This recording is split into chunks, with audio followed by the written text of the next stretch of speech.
Hi guys, welcome back to our city break guides, and next up is our favourite European city, Vienna.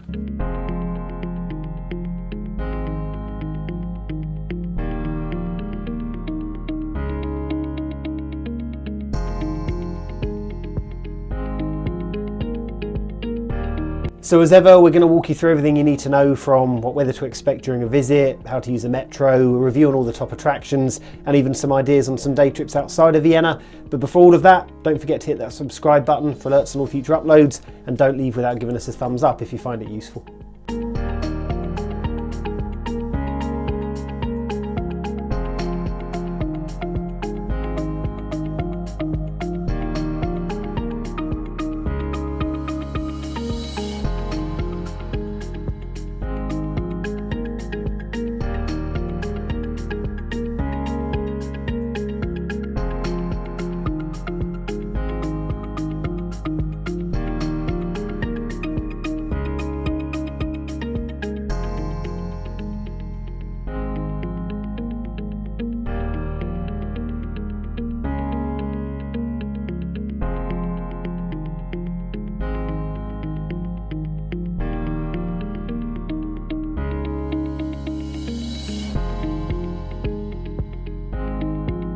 There are three core ways to get from the airport to the city centre, as shown. You can also opt to get the S7 train instead of the CAT, which is a little slower, taking around 23 minutes, but also cheaper at €4.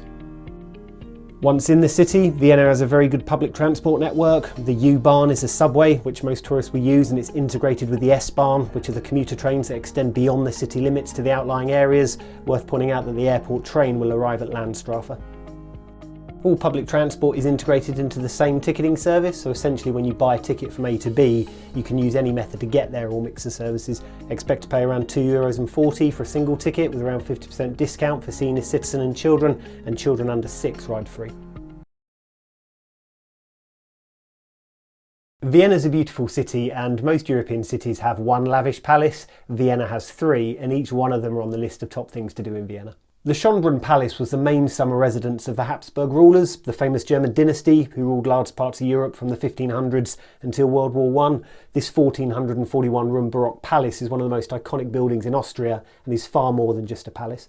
The grounds are enormous, and you don't have to pay to simply wander around the gardens, but the whole attraction is carved up into mini attractions which you pay extra for, such as the zoo, the maze, the privy gardens and the orangery. In terms of costs for a tour inside the palace itself, you have the Grand Tour that allows you to visit 44 rooms, or the Imperial Tour that will allow you to wander through 22.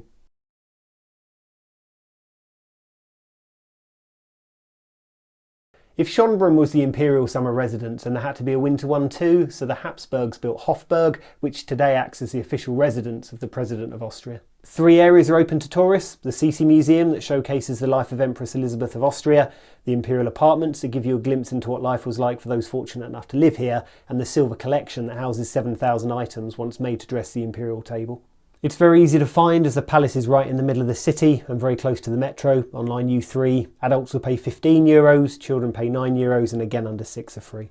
Finally, if you're not all palaced out having visited Schonbrunn and Hofburg, then you might want to check out Belvedere. It's a complex of large gardens that has a upper and lower palace, each with their own regal history, but they're also the most popular art museum in the country, showcasing various works from the likes of Van Gogh and Monet. Again, very central, and line D on the tram network will take you to the station Schloss Belvedere, right outside the palace, and there's also an underground U1 station about 15 minutes away on foot.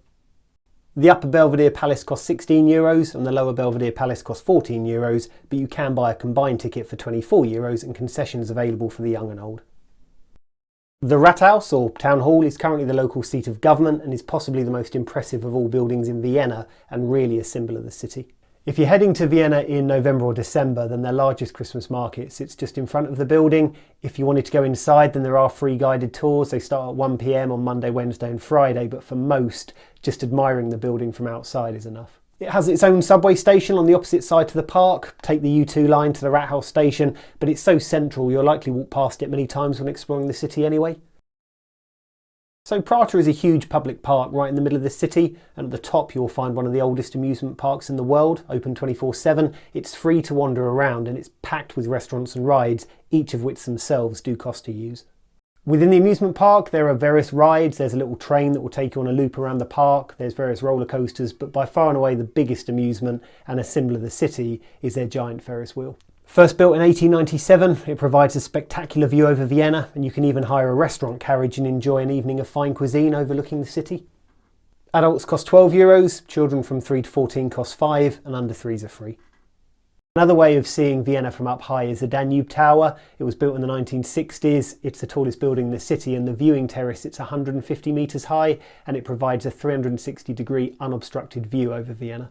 At the top, you'll also find a restaurant and cafe, and the tower itself is sandwiched between 2 metro stops on the U6 and U1 line, a short walk from each. Adults are €14.50, children between 6 and 14 are €9.90, and under 6 are free. Salzburg is Mozart's city, more on that in a minute, but Austria's most famous son lived in Vienna for many years and he plied his trade there until he died quite young when he was 35. Back in 1791, he lived in various locations throughout the city, one of which still remains intact and has been turned into a beautiful museum that's dedicated to showcasing his life. The museum is right next to St. Stephen's Cathedral and therefore just minutes away from the metro stop Stephensplatz. To visit will only cost around €11 for an adult, and children up to 19 are €4.50. There are so many things to do in Vienna that you're probably better off starting off with the ring tram, as it gives you a great introduction to the city when you first arrive. It's essentially a tourist tram and it simply does a little loop of the historic city centre. There aren't any stops and it takes about 25 minutes to get all the way around. It starts at tram platform C, right outside a metro stop, and runs regularly throughout the day, every 30 minutes, with audio guides available in 8 languages. Adults pay €12 and children will only pay €6.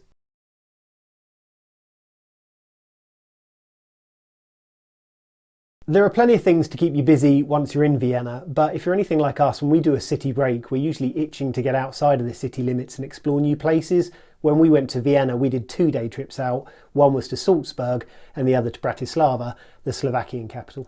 Salzburg is famous for 2 things. It's the birthplace of Mozart, but it's also the setting for the famous Sound of Music movie, so if you like either or both, then you'll love Austria's 4th largest city. With its Baroque architecture and scenic alpine backdrop, it's a beautiful city to explore, not least its famous medieval fortress that's perched above the city, keeping a watchful eye on everything. The centre of town is a World Heritage Site and there's plenty to see and do to keep you busy for the day. Salzburg lies 300 kilometres to the west of Vienna and can be accessed via car in about 3 hours or train in 2.5. Alternatively, there is a plethora of tours you can book online or in Vienna that will take 1 full day, usually in a coach or a minibus. Meanwhile, in the other direction, the Slovakian capital Bratislava sits a mere 40 miles to the east of Vienna, and the 2 capital cities are 2 of the closest capital cities in proximity in the world. Much like Salzburg, the city has a beautiful historic town centre and a magnificent castle sitting on top of a hill overlooking the capital. From Vienna there are regular direct trains throughout the day and a journey time of just over an hour for as little as €6.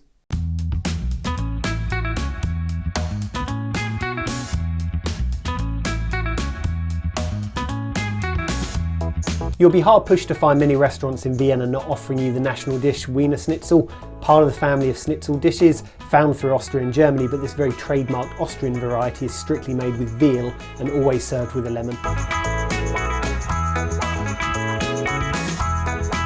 We've travelled extensively with our children, so appreciate the need to find things suitable for kids when you're abroad. In Vienna, we'd recommend checking out Time Travel Vienna, Museum of Technology and the Zoom Children's Museum. Time Travel is a great little attraction that provides a fun overview of the history of Vienna. It's essentially a 50-minute tour that takes you through 8 stations, which introduce you to the development of the city through the ages, from the Habsburgs to being occupied during World War II. It's in the middle of the city, a few minutes walk from Stephensplatz Metro, and buy in advance online as it's 15% cheaper at €16.90 for an adult, €13.50 for children between 5 and 14, and free for under 5s. The Technology Museum showcases the progress of world technology from the past into the future and its influence on the economy and society. It's packed with various hands-on exhibits that educate visitors on lots of subjects, from mining, electricity to the age of transport with the advent of steam trains and cars. Adults cost €14 and anyone under 19 is free. You'll find it just outside the city centre and best accessed on tram 10, 46, 49, 52 and 60. First established in 1994, the Zoom Museum is devoted to teaching children about various subjects, but in a unique hands-on way that involves all of their senses. The 1,600 square metre space holds 4 core areas where children of all ages can explore filmmaking, practice art techniques and learn about the human skeleton.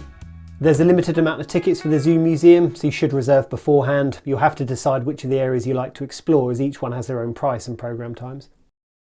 So that's what to expect from a trip to Vienna. Hope you found that useful. But before you leave, if you're new to our channel, then why not subscribe, as we regularly post content on here to help you with your next getaway. If you have enjoyed it, then feel free to leave us a comment. And finally, if you're heading off to Vienna anytime soon, have a lovely holiday.